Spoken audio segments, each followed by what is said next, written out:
Mis queridos alumnos de ayer, hoy y siempre, ¿cómo están? Les saluda una vez más su profesora licenciada Mabel Servín, halagada de poder compartir con ustedes una clase virtual más.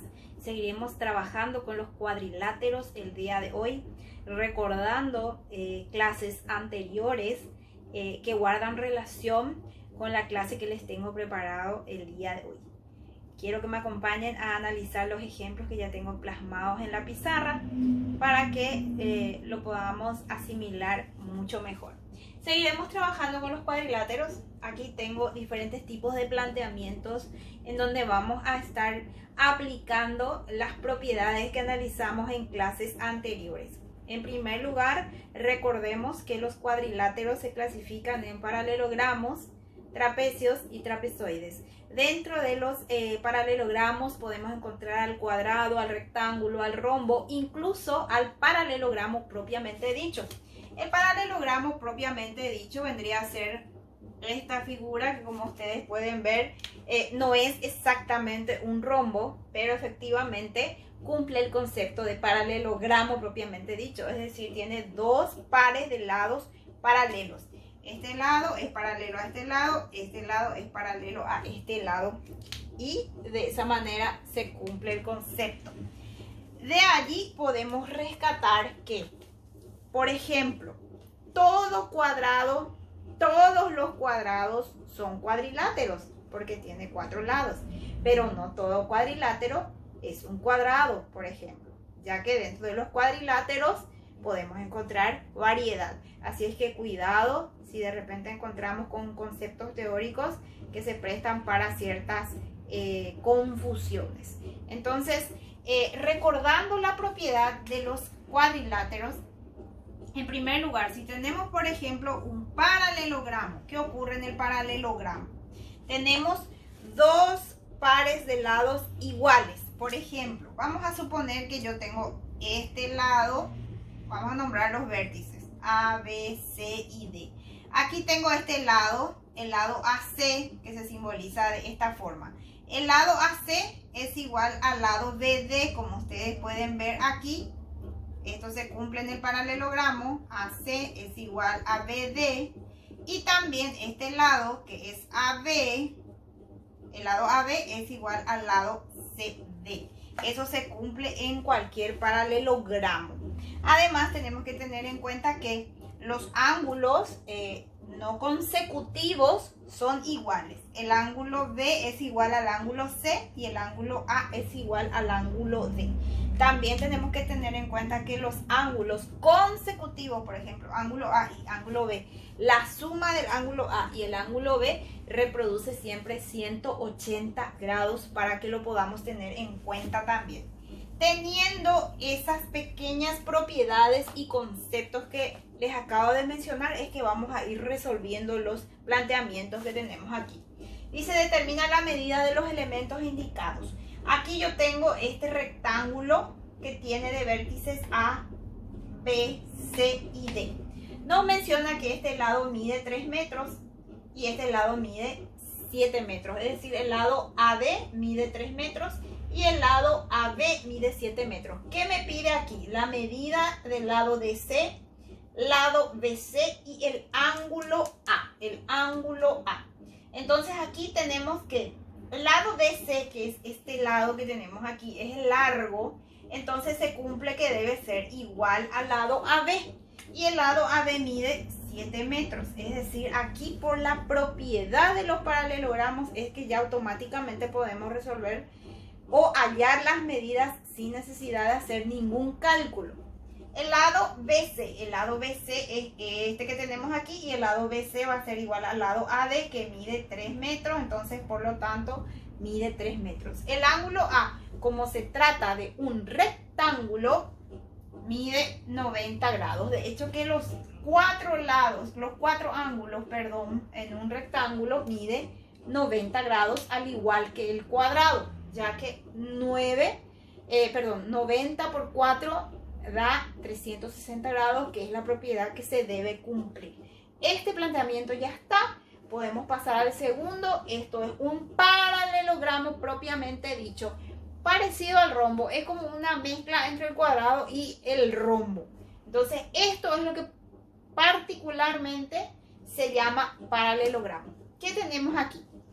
Tenemos aquí lo siguiente: vértices M, N, O, P. Ángulo M 150 grados, lado O mide 4 metros, lado NO, puedo decir ON, que es lo mismo, mide 4 metros, y el lado MN o NM, que es lo mismo, mide 7,5 metros. Entonces, ¿qué me pide aquí el planteamiento? Me pide el valor del lado OP. OP, este lado que está aquí, vendría a ser como largo, entonces este lado OP es igual al lado MN, que mide 7,5 metros. Luego me pide el lado MP, que es este lado, vendría a ser como el ancho, y mide igual al lado ON, que en realidad tiene una medida de 4 metros. Y finalmente el ángulo N, que es este ángulo que yo tengo aquí. Este ángulo N, ¿qué es lo que se debe cumplir en todo paralelogramo? En primer lugar, los ángulos no consecutivos son iguales.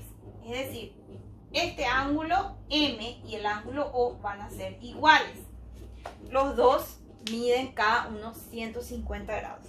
Ahora, ¿qué debe cumplirse entre los ángulos que son consecutivos en un paralelogramo? La suma de ambos debe reproducir 180 grados de los ángulos consecutivos. Entonces yo tengo el ángulo M seguido el ángulo N, entonces la suma debe dar 180 grados. Como aquí yo tengo 150, entonces esto mide 30 grados y por ende también el ángulo P va a medir 30 grados. Entonces aquí yo tengo que el ángulo N mide 30 grados. Lo puedo hacer incluso en un cálculo auxiliar.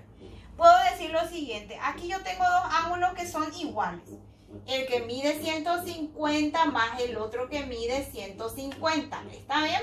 Entonces aquí, por ejemplo, podemos nombrar aquí ángulo X, ángulo X, o en realidad le estoy nombrando por ser incógnita nada más.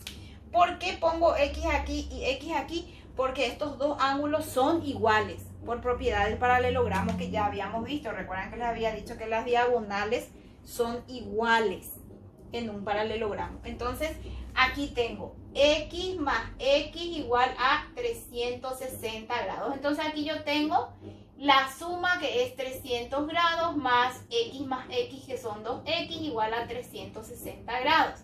Es una ecuación de primer grado. Puedo despejar mi incógnita, dejo mi 2X, 360 se queda en su miembro y el 300 que está sumando pasa a restar.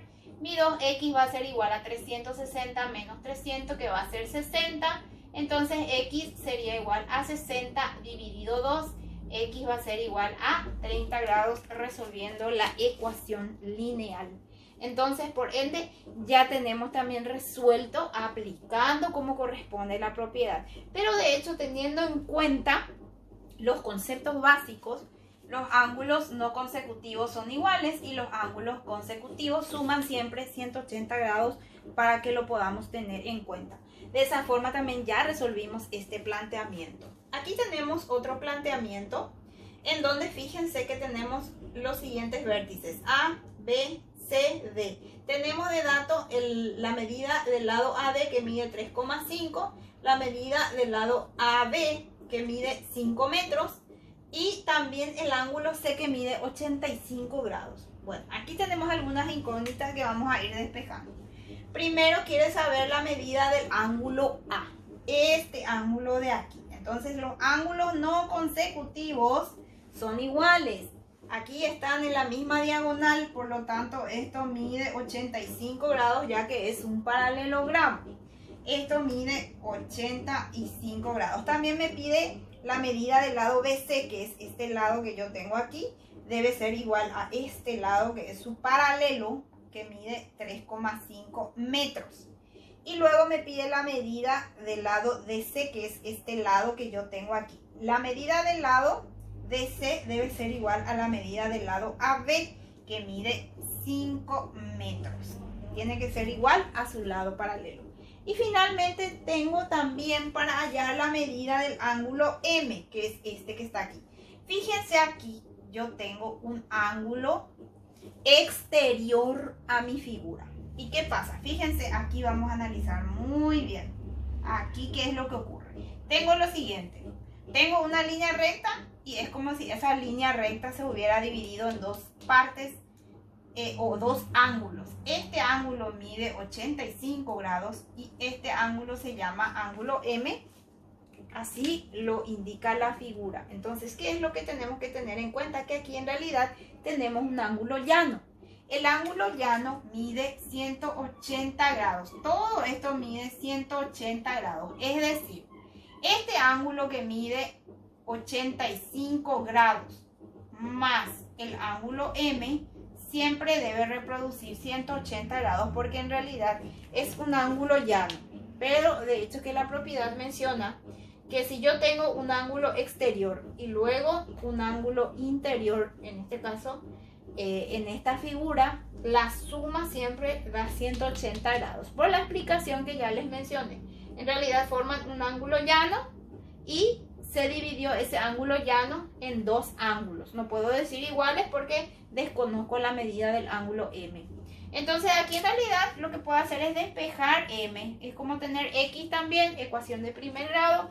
Este 180 se queda y el 85 que está sumando aquí va a pasar a restar.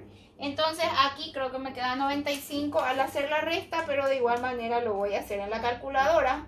180 grados menos 85 grados, efectivamente me queda 95 grados el valor del ángulo M. Entonces aquí tengo 95 grados. Así es que aquí lo que debemos de manejar y tener presente son las propiedades de los logaritmos, las propiedades de los cuadriláteros, y teniendo en cuenta los casos, si es un paralelogramo, si es un trapecio, si es un cuadrado, si es un rectángulo, tienen que tener muy en cuenta eso. Aquí tenemos un último planteamiento. Fíjense que tenemos un trapezoide. Este trapezoide se dividió como en dos triángulos prácticamente aquí. Tengo la medida de este ángulo que mide 65 grados, este ángulo que mide 55 grados y es en realidad la totalidad la medida del ángulo M. Este ángulo aquí reproduce 40 grados, aquí 35 grados, la totalidad es el ángulo O. Aquí ya no tenemos un paralelogramo, entonces ya no se cumple la propiedad de que las diagonales tengan ángulos iguales. Eso ténganlo muy en cuenta. Eso solamente ocurre en los paralelogramos que estuvimos analizando con anterioridad. Pero sí podemos resolver o hallar la medida del ángulo N y la medida del ángulo P aplicando las propiedades de los triángulos, porque en realidad esta figura se dividió en dos triángulos. Entonces, si yo quiero hallar la medida del ángulo N y voy a hacer un pequeño cálculo auxiliar aquí, voy a tener lo siguiente: 65 más 40 más N es igual a 180 grados, porque tengo este ángulo y el ángulo N que forman los ángulos interiores de este triángulo de arriba. Despejando, mi N va a ser igual a 180 grados menos 65 menos 40 grados, ¿verdad? Despejando la ecuación que tengo aquí, entonces me quedaría 180 menos 65 grados menos 40 grados. Estoy resolviendo mediante las propiedades de ecuaciones lineales. Entonces, resolviendo esta operación que tenemos aquí, queda un valor de 75 grados. Por lo tanto, esto mide 75 grados. El mismo cálculo lo voy a hacer para el ángulo P, es decir, el mismo procedimiento en realidad. Entonces aquí yo tengo que este ángulo mide 55 grados, este ángulo mide 35 grados y el ángulo P, la suma de los tres, debe reproducir 180 grados porque esta medida más este ángulo en realidad son los ángulos interiores del triángulo de abajo y siempre debe cumplirse que la suma debe reproducir 180 grados. Entonces aquí, despejando el ángulo P, ¿a qué va a ser igual? 180 grados. Este 55 que está sumando pasa a restar. El 35 que está sumando también pasa a restar. Entonces el valor del ángulo P sería 180 grados menos 55 grados menos 35 grados, que reproduce justito un ángulo de 90 grados, para que lo puedan tener en cuenta. Entonces este ángulo mide 90. Y de hecho que por más que hayamos resuelto cada triángulo en forma independiente, la suma de los 4 ángulos de este cuadrilátero debe ser 360 grados. Por ejemplo, lo podemos corroborar. Este ángulo mide 75 grados. Más el ángulo M. El ángulo M mide todo esto. Solo que se dividió aquí en 2 ángulos. Pero mide 65 más 55. Todo esto es el ángulo M. Más el ángulo P, que mide 90 grados, más este ángulo O, que en su totalidad mide 40 más 35 grados. Resolviendo la suma reproduce una totalidad de 360 grados. Siempre eso se debe cumplir en cualquier cuadrilátero. Si ustedes hallan su valor de cada uno de los ángulos solicitados y al verificar, al sumar todos los ángulos interiores, no reproduce 360 grados, evidentemente algo estamos haciendo mal. Espero que hayan comprendido, que les sea útil para el desarrollo de sus actividades y nos estaremos viendo en una próxima edición.